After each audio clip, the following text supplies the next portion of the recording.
Caméra, ok.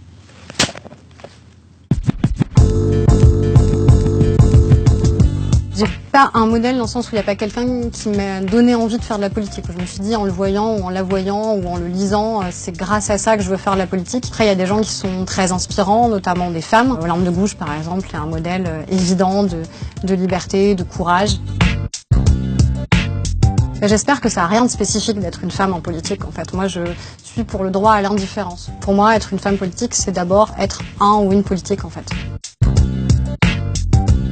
J'ai quitté les Républicains parce que les Républicains ont choisi François Fillon comme candidat à l'élection présidentielle. Moi, j'avais fait la campagne pendant 2 ans d'Alain Juppé. C'est la raison d'ailleurs pour laquelle j'étais restée à l'UMP, c'est parce qu'il y avait cette campagne et parce qu'il y avait ce candidat, qui est quelqu'un que j'admire profondément et que j'aime profondément.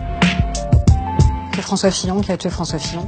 Il n'était pas obligé de rester candidat, il n'était pas obligé de mentir, il n'était pas obligé de promettre ce qu'il pouvait pas tenir. Et je reste persuadée que même sans les affaires, il aurait perdu parce que le projet qu'il présentait pour les Français n'était pas un projet souhaitable et pas un projet que pour lequel les Français auraient voté. C'est vache comme question. Je sais que Casta avait déjà répondu qu'il était souvent en retard, mais ce qui est le cas, il est souvent en retard.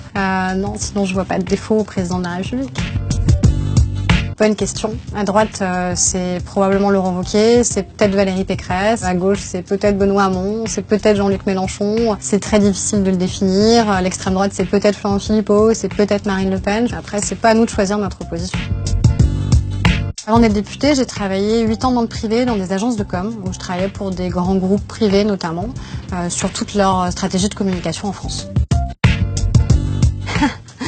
Non, je n'ai pas de nouvelles de Jean-François Copé. Je l'ai croisé il y a quelques mois, voilà, mais ça s'arrête là. Je suis très heureuse en étant députée, puis c'est pas moi qui choisis.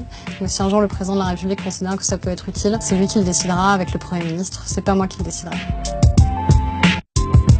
J'aurais adoré être scénariste. Je dis pas que je le serai pas un jour, puisque l'idée c'est qu'on fasse un passage en politique et pas qu'on en fasse une carrière ou un métier.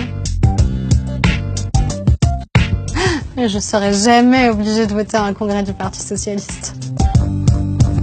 Parfois, ça m'arrive, c'est toujours un peu flippant de voir ce que les gens recherchent. J'ai été mariée, donc très souvent c'est ça qui ressort. C'est assez étonnant de limiter la recherche qu'on peut faire d'une femme politique au fait qu'elle ait été mariée, par exemple. Malheureusement, ça continue à être assez haut et ça continue à m'étonner.